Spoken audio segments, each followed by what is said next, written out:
স্বাগত ডিবিসি সংবাদে আপনাদের সাথে আছি সামিয়া জানাস। এবার জানাবো খবরের বিস্তারিত। জুলাই আগস্ট বিপ্লবের ঘোষণাপত্র চূড়ান্ত করতে বিকেল ৪টায় রাজনৈতিক দল ও অন্যান্য অংশীজনদের সাথে বৈঠকে বসবে অন্তর্বর্তীকালীন সরকার। ফরেন সার্ভিস একাডেমিতে বৈঠকে প্রধান উপদেষ্টা সহ বেশ কয়েকজন উপদেষ্টা উপস্থিত থাকবেন। প্রধান উপদেষ্টার দপ্তরের এমন সিদ্ধান্তে নিজেদের মধ্যে আলোচনা শুরু করেছে রাজনৈতিক দলগুলো আশা করছে ঐকমত্যের ভিত্তিতেই প্রণীত হবে একটি দলিল। এদিকে দাবি অনুযায়ী নির্ধারিত সময়ে জুলাই গণ অভ্যুত্থানের ঘোষণাপত্র প্রকাশ না হওয়ায় সরকারের বিরুদ্ধে অভিযোগ তুলে নিন্দা জানিয়েছে বৈষম্য বিরোধী ছাত্র আন্দোলন ও জাতীয় নাগরিক কমিটি। বুধবার রাতে সংবাদ সম্মেলন করে নিজেদের অবস্থান তুলে ধরে সংগঠন দুটির নেতারা। সীমান্তে ফেলানি সহ সব হত্যার বিচার আন্তর্জাতিক আদালতে করার পাশাপাশি সীমান্তে মারণঘাতী অস্ত্রের ব্যবহার বন্ধ সহ ৫ দফা দাবিতে মার্চ ফর ফেলানি শিরোনামে আজ লং মার্চ কর্মসূচি পালিত হবে। জাতীয় নাগরিক কমিটি ও বৈষম্য বিরোধী ছাত্র আন্দোলন এই কর্মসূচির ডাক দিয়েছে। কুড়িগ্রাম শহরের কলেজ মোড় থেকে ফেলানির বাড়ি পর্যন্ত লং মার্চের মাধ্যমে কর্মসূচি পালন করবেন তারা। বুধবার রাতে শহরের অফিসার্স ক্লাব হলরুমের সংবাদ সম্মেলনে জাতীয় নাগরিক কমিটির যুগ্ম আহ্বায়ক ডক্টর আতিক মুজাহিদ এ কর্মসূচির ঘোষণা দেন। এ সময় জেলার জাতীয় নাগরিক কমিটি ও বৈষম্য বিরোধী ছাত্র আন্দোলনের নেতারা উপস্থিত ছিলেন। এই মুহূর্তে কুড়িগ্রাম থেকে বিস্তারিত জানাতে আমাদের সাথে সরাসরি যুক্ত হচ্ছেন আমাদের সহকর্মী ওয়াহিদুজ্জামান তুহিন। লং মার্চ কখন শুরু হবে এবং কি কি কর্মসূচি আছে জানাবেন বিস্তারিত। কুড়িগ্রাম থেকে নাগরিক কমিটি এবং বৈষম্য বিরোধী ছাত্র আন্দোলনের যে লং মার্চটি আজকে কুড়িগ্রামের স্বাধীনতার বিজয় স্তম্ভ যেটি কলেজ মোড়ে অবস্থিত সেখান থেকে ইতিমধ্যে তারা জড়ো হয়েছে আমরা দেখেছি। তো এখান থেকে তারা ট্রাক যোগে ফেলানির বাড়ি যে কুড়িগ্রামের নাগেশ্বরীর যে নাখারগঞ্জে অবস্থিত সেই নাখারগঞ্জের গিয়ে তারা শেষ করবে সেখানে, যদিও তার মাঝে তারা কিছু জায়গায় বিরতি দেবে, পথসভা করবে, জনগণকে বোঝাবে আসলে বাংলাদেশ যে একটি স্বাধীন দেশ, বাংলাদেশের যে একটা সার্বভৌমত্ব রয়েছে, বাংলাদেশের সীমান্ত যে অরক্ষিত রেখেছে একটি পার্শ্ববর্তী বন্ধুপ্রতিম দেশ, যারা আসলে বন্ধুত্বের পরিচয় দিতে তারা বারবার তারা ব্যর্থ হয়েছে, যে একটি দেশের পার্শ্ববর্তী দেশের যে সঙ্গে যে সম্পর্ক সেটি তারা আসলে সীমান্ত হত্যা, ফেলানি নামক যে কিশোরীর হত্যা সেটির মাধ্যমে কিন্তু তারা সেটি ব্যর্থ হয়েছে পরিচিতি, সেটির প্রতিবাদ এবং ভবিষ্যতে যেন বাংলাদেশকে সমীহ করে চলতে পারে একটি দেশ, ভবিষ্যতে যেন সীমান্তে অতর্কিত গুলি এবং মারণাস্ত্র ব্যবহার করতে না পারে একটি দেশ, সেটি প্রতিবাদ জানাতে আজকে এই নাগরিক কমিটি এবং বৈষম্য বিরোধী ছাত্র আন্দোলনের যে কর্মসূচিটি এখানে ইতিমধ্যে জড়ো হয়েছে স্থানীয় কুড়িগ্রামের যে নাগরিক কমিটি এবং বৈষম্য বিরোধী ছাত্র আন্দোলনের যে নেতাকর্মীরা রয়েছে তার মধ্যে জড়ো হয়েছে। এছাড়াও ঢাকা থেকে সার্জিস আলম সহ অন্যান্য যারা নাগরিক কমিটির নেতৃবৃন্দ রয়েছে তারাও ইতিমধ্যে কুড়িগ্রামে পৌঁছে গেছে, তারা হয়তো কিছুক্ষণের মধ্যে যোগ দেবেন এই কর্মসূচিতে। সেখান থেকে আমরা পরবর্তীতে তারা বাকি কর্মসূচি নিয়ে তারা ফেলানির বাড়ি যাবে। সেখানে নাখারগঞ্জের একটি স্কুল মাঠে সেখানে একটি একটি সভা করবে, তার পথসভা করবে, এরকম করে তারপর ফেলানির বাড়িতে কবর জিয়ারতের মাধ্যমে আজকের কর্মসূচি শেষ করবে। একটু ছোট্ট করে জানবো কুড়িগ্রামের নাগরিক কমিটির যুগ্ম সমন্বয়ক আপনার কাছে জানবো আসলে ঠিক কখন নাগাদ শুরু করবেন এবং শেষ কি করবে একটু জানাবেন। জি, আমরা 10:30টায় শুরু করব আমাদের লং মার্চ ফর ফেলানি। নাগেশ্বরীর উদ্দেশ্যে, ফেলানির বাড়ির উদ্দেশ্যে আমরা যাব। আজকে আপনারা জানেন যে দীর্ঘ 14 বছর থেকে এই ফেলানি হত্যার পরে কোনো বিচার হয়নি। আজকে ফেলানির বাবা আমাদের কাছে এসেছেন, ফেলানির বাবা জাতির সামনে এসেছেন, ছাত্র জনতার কাছে এসেছেন। তার মেয়ে 14 বছরেও বিচার পায়নি, সেই তার মেয়ে ফেলানি হত্যার বিচার। আমরা ছোট্ট করে একটু জানবো, ফেলানির বাবা এখানে আজকের এই লং মার্চে উপস্থিত হয়েছেন, এটি আসলে যদিও একটা হৃদয় বিদারক একটি সময়, তারপরেও আমরা জানবো তার কাছে যে আসলে আজকের দিনের প্রত্যাশা কি আপনার কাছে। আমার মেয়ের ফেলানির 14 বছর হয়ে গেল, আমি এখনো বিচার পাই নাই। এখন ছাত্র জনতা এসে তারা পাশে দাঁড়াইছে, আমি আশাবাদী যে বিচার পাবো। আমি যাচ্ছিলাম যা ফেলানির বাবার যে আকুতি ছিল আসলে 14 বছর যেন তার কাছে আসলে 14 বছর 14 কোটি বছর এটি তার কাছে যেন একটি যেন সুরাহার একটি প্রত্যাশা সে করতেছিল, যেমন মেয়ে হত্যার, তেমনই কিন্তু বাংলাদেশের আর কারো যেন মৃত্যু না হয় সীমান্তে, এটাও প্রত্যাশা ফেলানি পরিবার। সামিয়াই ছিল আমার কাছে। তুমি নিশ্চয়ই এই সম্পর্কে পরবর্তীতে আরো তথ্য আমরা জানাতে পারবো দর্শকদের। ধন্যবাদ আমাদের সাথে যুক্ত হওয়ার জন্য। চাঁপাইনবাবগঞ্জে সীমান্তে কাঁটাতারের বেড়া নির্মাণকে কেন্দ্র করে বিজিবি বিএসএফ উত্তেজনা কমলেও স্থানীয় কৃষকদের মাঝে রয়ে গেছে আতঙ্ক। পরিস্থিতি শান্ত রয়েছে দাবি করে আতঙ্কিত না হওয়ার পরামর্শ দিয়েছে বিজিবি। আন্তর্জাতিক নীতিমালা অমান্য করে চাঁপাইনবাবগঞ্জের চৌকা সীমান্তের নোম্যান্সল্যান্ডে কাঁটাতারের বেড়া দিচ্ছিল বিএসএফ। প্রতিবাদ জানায় বিজিবি। প্রতিবাদ জানিয়ে ফুঁসে ওঠেন স্থানীয় কৃষকরাও।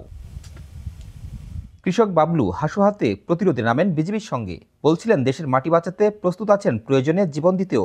দেশ রক্ষা করার জন্য আমি ওখানে প্রস্তুত ছিলাম, তাদের কাঁটাতারের বেড়া দিতে দেব না। সেই বাংলাদেশি কৃষক ও বিজিবির প্রতিরোধের মুখে শূন্যরেখায় কাঁটাতারের বেড়া দেয়া বন্ধ করতে বাধ্য হয় বিএসএফ। এখন উত্তেজনা কমলেও কাটেনি আতঙ্ক।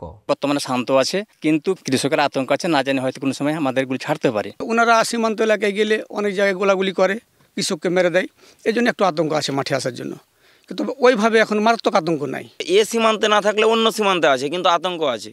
বিজিবি ও স্থানীয় বাংলাদেশিদের প্রতিরোধ এবং কূটনৈতিক তৎপরতায় বর্তমানে স্বাভাবিক রয়েছে সীমান্ত এলাকার পরিস্থিতি। কোন আতঙ্কিত হওয়ার কোনো কারণ নাই। আমাদের দৈনন্দিন টহল দিনে এবং রাতে টহল কার্যক্রম চলমান আছে। আর এলাকার যারা কৃষক আছে তারাও তাদের রুটিন কাজ করছে। এখন এলাকার পরিস্থিতি স্বাভাবিক, যেহেতু আলোচনার পর্যায়ে আছে। আলোচনার ভিত্তিতে যেটা সিদ্ধান্ত হবে আমরা ওইটাই কার্যকরী ব্যবস্থা গ্রহণ করব।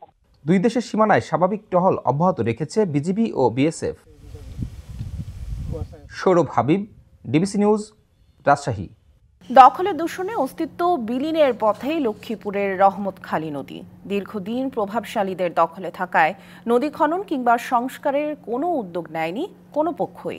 দাবি উঠেছে সংস্কার করে নদীটির স্বাভাবিক ধারা ফিরিয়ে আনার। প্রশাসন বলছে শিগগিরই অবৈধ স্থাপনা উচ্ছেদ ও দখলমুক্ত করতে নেওয়া হচ্ছে ব্যবস্থা। লক্ষ্মীপুরে বয়ে চলা মেঘনা নদী থেকে শুরু করে রহমতখালী নদীর দৈর্ঘ্য ৩৬ কিলোমিটার। তবে এর ১৮ কিলোমিটার অংশ এখন মৃতপ্রায়। এতে নোয়াখালী জেলা ও লক্ষ্মীপুরের পানির স্রোত নামতে গিয়ে সৃষ্টি হয় জলাবদ্ধতার। নদীর দুই পাড় দখলে বাধাগ্রস্ত হচ্ছে পানির প্রবাহ। স্থানীয়রা বলছেন দীর্ঘদিন ধরে প্রভাবশালীরা দুই পাড় দখলে নিয়েছেন ইচ্ছামতো। এমন দখলে দূষণে প্রশস্ততা কমে নদীটি পরিণত হয়েছে খালে, অথচ নেই সংস্কারের উদ্যোগ। রহমতখালী তো সংস্কার মোটেই করা হয় নাই। খালের সংস্কার না করাতে, প্রশাসন এটাকে না দেখাতে, এটাখানে যে ময়লা আবর্জনা পড়ছে সেটা যেখানে পড়ে সেখানে পড়ে থাকে। এবার বন্যাতে অনেক দীর্ঘায়িত হয়েছে এই খাল না খনন করার কারণে। ঢাকার থেকে মাল সামানা আসতো, ধান চাল গম সব কিছু। খাল বরট করে যদি সুন্দর করে পরিষ্কার করে দিত তাহলে আমরা আগের খালের রূপ দেখতে। নদীটি রক্ষায় আগামী বর্ষার আগেই নেওয়া হচ্ছে প্রয়োজনীয় পদক্ষেপ। ইতিমধ্যে স্টাডি প্রপোজাল আমাদের মন্ত্রণালয়ে গিয়েছে। স্টাডির রিকমেন্ডেশনের প্রেক্ষিতে আমরা খাল খনন সহ অন্যান্য বন্যার প্রকোপ প্রশমনের জন্য যেটা দরকার সেটাই করা হবে। এর ভিতরে খাল খনন অবশ্যই অন্তর্ভুক্ত থাকবে। তৈরি হয়েছে নদীর দুই পাড় দখলকারী অবৈধ দখলদারদের তালিকা। শিগগিরই শুরু হচ্ছে উচ্ছেদ অভিযান। থেকে পুনরুদ্ধার করার জন্য অবৈধ স্থাপনার তালিকা করেছি এবং আমরা দেখেছি যে বিগত কয়েক বছরে বেশ কিছু অবৈধ স্থাপনা এখানে হয়েছে, ব্যক্তিগত পর্যায়ে বা সাংগঠনিক পর্যায়ে। আগামী সপ্তাহেই শুধু রহমতখালী খাল নয়, আমাদের যতগুলো জলাশয় এই জাতীয় অবৈধ স্থাপনা বা প্রতিবন্ধকতা দ্বারা এখন আক্রান্ত, সেই বাধাগুলো অপসারণের আমরা উদ্যোগ গ্রহণ করেছি।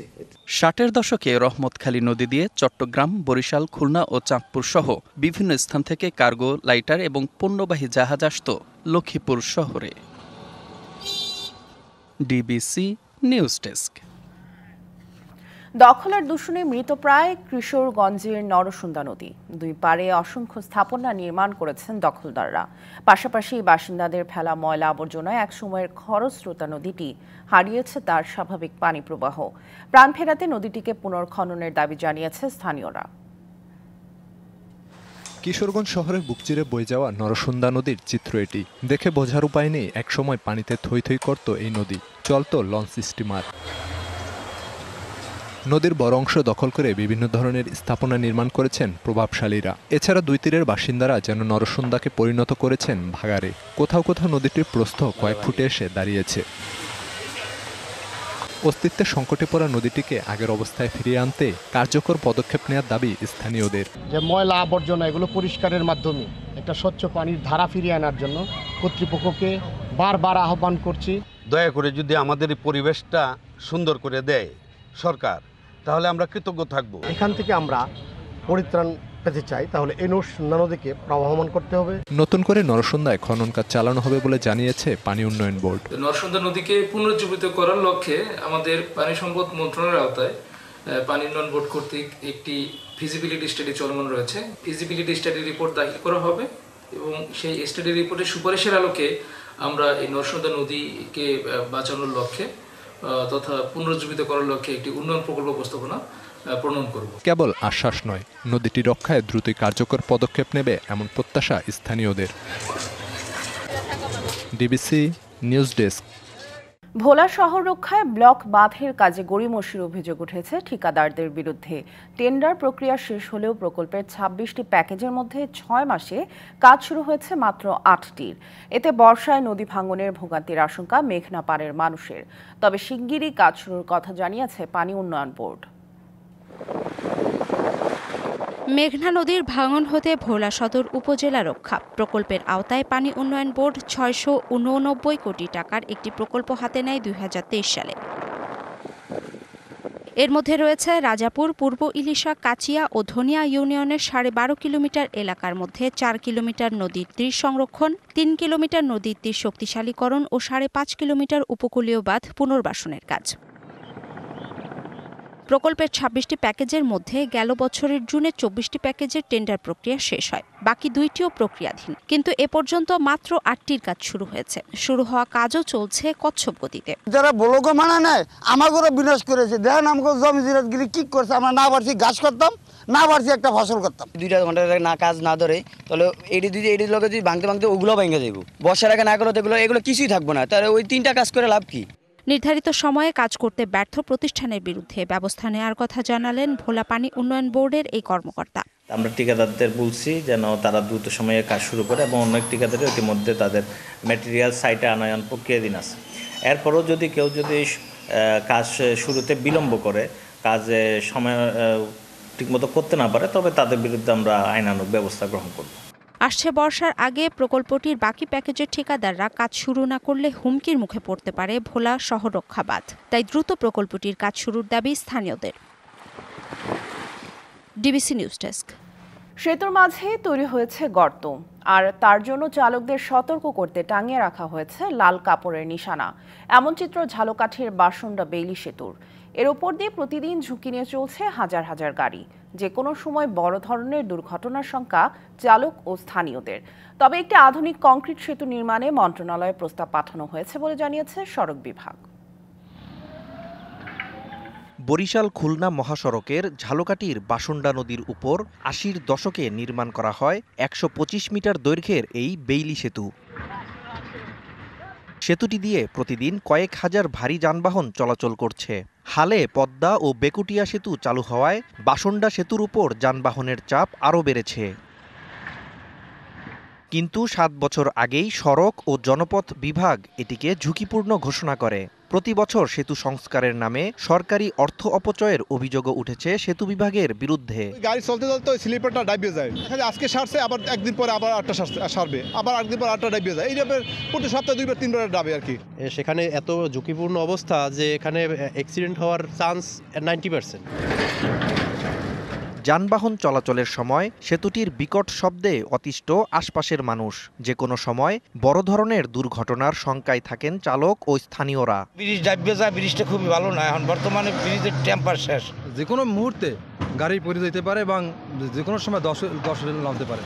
নতুন সেতু নির্মাণে উদ্যোগ নেওয়ার কথা জানিয়েছে সড়ক ও জনপথ বিভাগ। ইতিমধ্যে আমাদের ডিজাইনের কার্যক্রম চলমান রয়েছে। ডিজাইনটি শেষ হওয়ার পরে আমরা এটির প্রকল্পের মাধ্যমে বাস্তবায়ন কাজ করব। এছাড়া এই মহাসড়কটি আমাদের 4 লেনে উন্নীত করার একটি কার্যক্রম চলমান রয়েছে। ৩৫ বছর আগের বাসন্ডা নদীর এ বেইলি সেতুই নয়, ঝুঁকিপূর্ণ জেলার আরও বেশ কয়েকটি বেইলি সেতু ও কালভার্ট নতুন করে নির্মাণের দাবি এলাকাবাসীর। DBC news desk. আওয়ামী লীগের সাধারণ সম্পাদক ওবায়দুল কাদেরের পালিত ছেলে পরিচয় দেয়া আসাদুজ্জামান হিরুকে গ্রেপ্তার করেছে পুলিশ। মধ্যরাতে রাজধানীর গুলশানের একটি বাসা থেকে গোপন সংবাদের ভিত্তিতে পুলিশের বিশেষ দল তাকে গ্রেপ্তার করে। তার বিরুদ্ধে বৈষম্য বিরোধী ছাত্র আন্দোলনের বিরুদ্ধে অর্থ যোগান দেওয়া ও ওবায়দুল কাদেরের ছত্রছায়ায় অর্থ লোপাটের অভিযোগ রয়েছে। 5ই আগস্ট পরবর্তী সময়ে বাড্ডা থানায় দায়ের করা মামলায় তাকে গ্রেপ্তার করা হয়। উত্তরের জেলা পঞ্চগড়ে মাঘের শুরুতে জেগে বসেছে শীত। জেলায় সকাল 6টা পর্যন্ত সর্বনিম্ন 9.8 ডিগ্রি সেলসিয়াস তাপমাত্রা রেকর্ড করা হয়েছে। এ সময় বাতাসের আর্দ্রতা ছিল 100%। ঘন কুয়াশা আর হিমালয় থেকে আসা হিমেল হাওয়ায় নাকাল পঞ্চগড়ের মানুষ। বুধবার রাত থেকে জেলার সড়ক মহাসড়কগুলোতে কুয়াশা দেখা যায়। রাতভর বৃষ্টির মতো ঝরতে থাকে কুয়াশা। ভোর থেকে কুয়াশার পরিমাণ আরও বেড়েছে। ঘন কুয়াশার কারণে মহাসড়কে হেডলাইট জ্বালিয়ে চলাচল করছে যানবাহনগুলো। অতিরিক্ত ঠান্ডায় সড়কে শ্রমজীবীদের উপস্থিতি ছিল কম। এদিকে জেলা প্রশাসন ও বেসরকারিভাবে জেলায় শীত বস্ত্র বিতরণ অব্যাহত রয়েছে। জেলায় এ পর্যন্ত 23,000 শীত বস্ত্র ও 33 লাখ টাকা সরকারের পক্ষ থেকে বরাদ্দ পাওয়া গেছে। ঠাকুরগাঁওয়ে শীতের প্রকোপ বাড়ছে। জেলার তাপমাত্রা নেমে এসেছে 11 ডিগ্রি সেলসিয়াসে। শীতের এই তীব্রতা সবচেয়ে বেশি ভোগাচ্ছে শিশু ও বয়স্কদের। শ্রমজীবী ও দিনমজুররা কাজের জন্য ঘর থেকে বের হতে পারলেও দীর্ঘ সময় বাইরে থাকতে পারছেন না। শীতজনিত রোগে বিশেষ করে নিউমোনিয়া, ডায়রিয়া ও শ্বাসকষ্টে আক্রান্ত শিশু ও বৃদ্ধদের ভিড় দেখা যাচ্ছে হাসপাতালগুলোতে। জেলার বিভিন্ন এলাকায় সরকারি ও বেসরকারি উদ্যোগে শীতবস্ত্র বিতরণ শুরু হলেও তা প্রয়োজনের তুলনায় অপ্রতুল। পৌষ জুড়ে সহনীয় পর্যায়ে শীত থাকলেও মাঘের শুরুতে দিনাজপুরে হাড় কাঁপানো কনকনে শীতে জনজীবনে দুর্ভোগ শুরু হয়েছে। সকাল 6টায় সর্বনিম্ন তাপমাত্রা রেকর্ড করা হয়েছে 13 ডিগ্রি সেলসিয়াস। তাপমাত্রার পারদ তেমন নিচে না নামলেও তীব্র হিমেল বাতাস আর ঘন কুয়াশা শীতের তীব্রতাকে বাড়িয়ে দিয়েছে। দুর্ভোগ বেড়েছে নির্মাণ শ্রমিক সহ শ্রমজীবী দিনমজুরদের। এক সপ্তাহেরও বেশি সময় ধরে তাণ্ডব চালানোর পর কিছুটা নিয়ন্ত্রণে এসেছে যুক্তরাষ্ট্রের ক্যালিফোর্নিয়ার দক্ষিণাঞ্চলের দাবানল। তবে এখনও দাবানলের ঝুঁকিতে রয়েছে 60 লাখেরও বেশি মানুষ। দাবানলে এখন পর্যন্ত 25 জনের প্রাণ গেছে। এদিকে তুষারপাতে বিপর্যস্ত নিউ ইয়র্কের জনজীবন। ক্যালিফোর্নিয়ায় এক সপ্তাহেরও বেশি সময় ধরে তাণ্ডব চালাচ্ছে দাবানল। আগুনের তীব্রতা গ্রাস করে নিয়েছে সমুদ্র তীরবর্তী ভেঞ্চুরা কাউন্টির বনভূমি। হতাহতের পাশাপাশি ক্ষতিগ্রস্ত এলাকায় চলছে উদ্ধার কার্যক্রম। মোতায়েন করা হয়েছে কয়েকশো দমকল কর্মী। রেড ফ্ল্যাগ সতর্কতা জারি রয়েছে লস অ্যাঞ্জেলেস শহরসহ ভেঞ্চুরা কাউন্টি, সান লুইস, বিম্পো ও সান্তা বারবারা কাউন্টিতে। পেলিসেডস ও ইটন জুড়ে বিদ্যুৎ বিচ্ছিন্ন রয়েছে 1,20,000-এরও বেশি মানুষ। সর্বোচ্চ সতর্কতা জারি রয়েছে সান্তা সুজানা পর্বতমালা, ওয়েস্টার্ন সান গ্যাব্রিয়েল পর্বতমালাও। এ সময় বাতাসের গতি 60 থেকে 70 মাইল গতিতে প্রবাহিত হতে পারে। লস অ্যাঞ্জেলেসের ন্যাশনাল ওয়েদার সার্ভিস জানায়, স্থানীয় সময় বৃহস্পতিবার আবারও পাহাড়ি এলাকাগুলোয় শুষ্ক আবহাওয়ার পাশাপাশি বয়ে যেতে পারে দমকা বাতাস। বাতাসের গতি বৃদ্ধি পেয়ে আগুন আরও ছড়িয়ে পড়ার শঙ্কা জানায় যুক্তরাষ্ট্রের আবহাওয়া বিভাগ। একদিকে দাবানল, অন্যদিকে তুষারপাতে নাকাল যুক্তরাষ্ট্র। তুষারঝড়ের কবলে পড়েছে নিউ ইয়র্কের পশ্চিমাঞ্চলের বেশ কিছু এলাকা। ভারী তুষারপাতে লেক এরি ও লেক অন্টারিওর পানি জমে 2 ফুট উচ্চতার বরফ সৃষ্টি হয়েছে। চলতি সপ্তাহে আরও তুষারপাতের পূর্বাভাস দিয়েছে আবহাওয়া অফিস। মৌসুমী শান্তা, ডিবিসি নিউজ ডেস্ক। দাবানলে ভয়াবহ বিপর্যয়ের মুখে পড়েছে যুক্তরাষ্ট্রের লস অ্যাঞ্জেলেসের উপকূলীয় অভিজাত এলাকার হাজার হাজার মানুষ। আগুন থেকে রক্ষা পেতে বাড়ি ছেড়েছেন হলিউড তারকাদের অনেকে। তছনছ হয়েছে তারকাদের বাড়ি, স্টুডিও, বসতবাড়ি ও ব্যবসা প্রতিষ্ঠান। ঘুরে দাঁড়াতে অনেক তারকা, প্রযোজনা প্রতিষ্ঠান সরাসরি অর্থ সহায়তা সহ নানাভাবে ক্ষতিগ্রস্তদের পাশে দাঁড়িয়েছেন। এ তালিকায় আছেন হলিউড অভিনেত্রী অ্যাঞ্জেলিনা জোলি, জনপ্রিয় পপ গায়িকা বিয়ন্সে সহ আরও অনেকে। লস এঞ্জেলসের গৃহহারাদের জন্য বাড়ির দরজা খুলে রেখেছেন জনপ্রিয় অভিনেত্রী অ্যাঞ্জেলিনা জোলি। দাবানলে ক্ষতিগ্রস্তদের কষ্ট রীতিমতো ভাবাচ্ছে এই অভিনেত্রীকে। বাড়িয়ে দিয়েছেন সহযোগিতার হাত। এই তালিকায় যুক্ত হয়ে জনপ্রিয় পপ গায়িকা বিয়ন্সে তার বেগুড চ্যারিটি ফাউন্ডেশন থেকে দাবানলে ক্ষতিগ্রস্ত পরিবারগুলোকে সহায়তায় এগিয়ে এসেছেন। ঘোষণা দিয়েছেন $2.5 মিলিয়ন সহায়তার। এ কাতারে নাম লিখিয়েছেন অস্কারজয়ী অভিনেত্রী জামিল লি কার্টিস। দেবেন $1 মিলিয়ন। এদিকে যুক্তরাষ্ট্রের রেকর্ডিং কোম্পানির মধ্যে শীর্ষ প্রতিষ্ঠানের একটি দ্য ওয়ার্নার মিউজিক গ্রুপ, তারাও সমপরিমাণ সহায়তা করছে। আরেক প্রযোজনা প্রতিষ্ঠান প্যারামাউন্ট গ্লোবাল $1 মিলিয়ন সহায়তা দিয়ে ক্ষতিগ্রস্তদের পাশে থাকার কথা জানিয়েছে। এছাড়া পাশে থাকার ঘোষণা দিয়েছে অ্যাপল সহ বড় বড় প্রযোজনা প্রতিষ্ঠানও। লস অ্যাঞ্জেলসের ইতিহাসে এটি সবচেয়ে ভয়াবহ দাবানল, যেখানে মিডিয়া ব্যক্তিত্ব প্যারিস হিলটনের নিজের বাড়িও পুড়েছে। তিনিও এরই মধ্যে $1 লাখ সহায়তার ঘোষণা দিয়েছেন। এছাড়া আরও অনেক তারকা তহবিল গঠনে কাজ করছেন। Nahida Rinthi, DBC news desk. গভীর রাতে দুর্বৃত্তের ধারালো অস্ত্রের হামলায় আহত হয়েছেন বলিউড অভিনেতা সাইফ আলী খান। স্থানীয় সময় বুধবার মধ্যরাতে 2:30টার দিকে মুম্বাইয়ের বান্দ্রায় নিজ বাড়িতে হামলার শিকার হন তিনি। ভারতীয় গণমাধ্যমগুলো জানিয়েছে, গভীর রাতে এক অজ্ঞাত ব্যক্তি সাইফ আলী খানের বাড়িতে প্রবেশ করে। এ সময় ঘুমন্ত সাইফের ওপর ধারালো অস্ত্র দিয়ে আক্রমণ করেন ওই ব্যক্তি।